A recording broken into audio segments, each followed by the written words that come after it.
Hello everybody, it's Jake here bringing you Skyrim mods, a show where I review, surprise surprise, Skyrim mods. So let's get straight into it. We've got the Tensa Zangetsu, I hope I pronounced that right, by Fallen Angel. This is only available on the Steam Workshop, not on Nexus, so you should have it on Steam, unless you're a pirate twat. So, pretty easily available, just subscribe to Fallen Angel on the mod page. It looks pretty cool. I believe it's designed on a sword from a different game. I'm not really sure which game it's from. But it's a pretty good sword. I've improved it in smithing to give it a damage output of 52. I think or 51, I'm not really sure to be honest. It does pretty well in combat, taking down most enemies with 2 to 3 hits.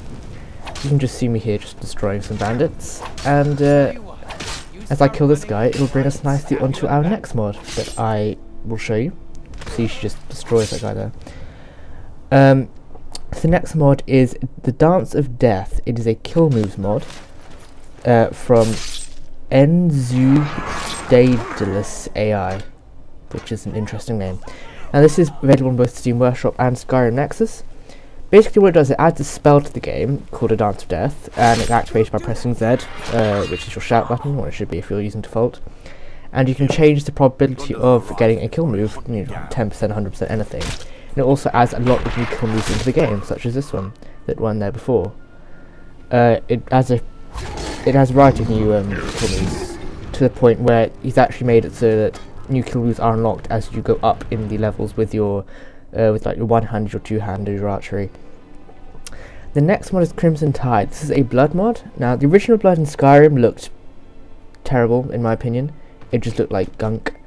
And this guy has made a mod so that blood pools around fallen enemies. He's created high resolution hit marks on the bodies, and they're separate for different weapons, which is really cool. The blood looks really realistic. It's really nice, I think. It's shiny, it glistens, it looks really realistic. He's done a very good job with this. So well done, Magus, I don't actually pronounce your name, I'm sorry. And this is available on both the Steam Workshop and the Skyrim Nexus, so I would really recommend downloading this. This is a good mod.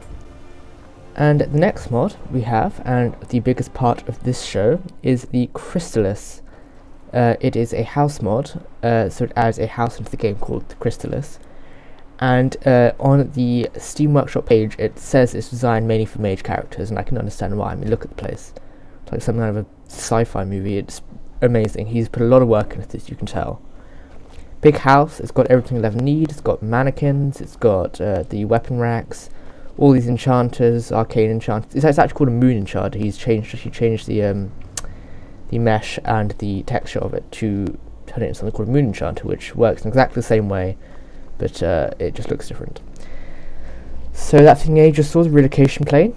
I'll click onto that in a second. Just give me a second. Oh, no, wait, I'm deciding to go to the throne, the Crystalis throne, which is pretty cool. When you sit in it, you give like a weird pose.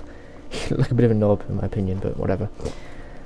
And you get a blessing, which I have no idea what the blessing does, but I don't know, if I were you, I'd want to have a blessing called this crystalline throne, because it sounds pretty cool.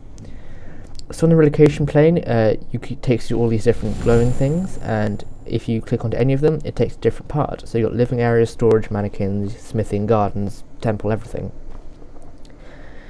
So these are the mannequins. They look a bit weird, we'll get into that in a second. And so you've got all your storage here, so instead of the regular chest, you've just got floating things, which look pretty awesome, in my opinion. Again, this is a really good mod. I really recommend downloading this, so it doesn't lag your game at all when you're in here. Well, it might do actually, but whatever. Turn your settings down. So here it is, this is the Moon Forge. As you can see, it does not look like a normal forge, it looks like a moon forge. Moon workbench, moon sharpener. As here I just craft a fine ebony dagger. I think is the first one fine? I think so. Yeah, fine. Yeah, so I improved that because it's cool. I got this off, I don't even know where I got that from. Whatever. Moon tanning, which looks pretty cool. It looks like a beehive. So the Crystalis mod, it's located to the north, so it's around all the snowy areas, like that guy who you have to go through one of the quests. Spoiler alert. Right up at the top. So it's around that area, and when you enter the house, you're automatically given a spell that lets you teleport to the house from anywhere you can fast travel. So if like outside in a town or in the open world somewhere, you activate the spell, you get teleported straight to your house, so you don't have to find it again and teleport back. But in case you don't want to do that, there is actually a fast travel icon. It's added to the game, so you just go into your maps and you fast travel to the entrance of the Chrysalis. Right, and this is the living area. You can see the weapon racks, more mannequins, a bed. Bear with me with the mannequins, you'll see what I'm doing with them in a second. That sounded really wrong, I'm sorry. Oh, and here I just steal some stuff, because, yeah, I steal from my own house, because I'm cool like that. I'm not sure what that thing in the middle of the desk is. I'm sure it has a purpose, or its purpose might just be to look cool. And that hand looks pretty cool as well. That's from Oblivion, I'm pretty sure. Or it might not be, I have no idea, I haven't played Oblivion. I started with Skyrim, because yeah. Let's go back to the relocation plane. I think we'll go to the garden next, do we? Garden of Crystalis. Now this garden is pretty amazing. He managed to make a garden in keeping with the theme of the Chrysalis without making it look all green. And it's a giant rotating, floating hexagon thing there, which I think is pretty awesome. And he's also added collision barriers to the edge of these paths so that you don't fall off. Because I was worried when I first downloaded this that I'd fall off the path because I'm clumsy.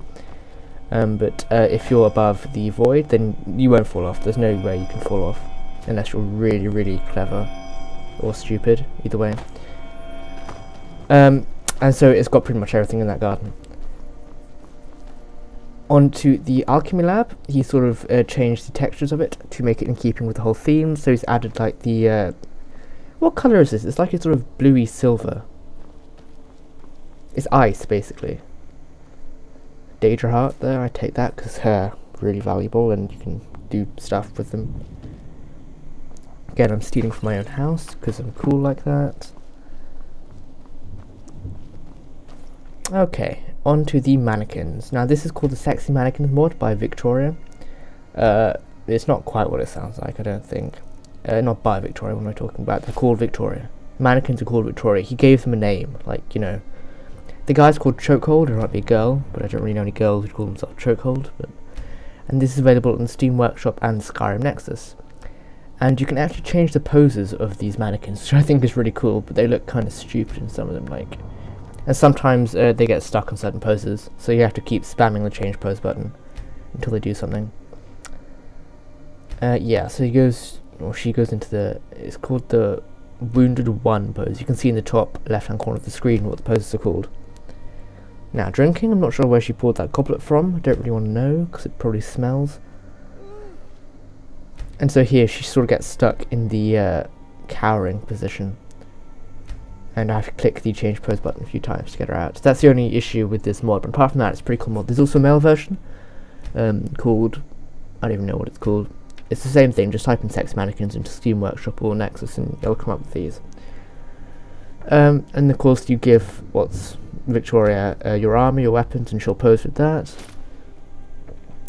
And yeah, that brings us to the end of the first episode of Skyrim mods. Stay tuned to the next episode. You'll have a small preview of what is to come in the little preview screen next. Thanks for watching.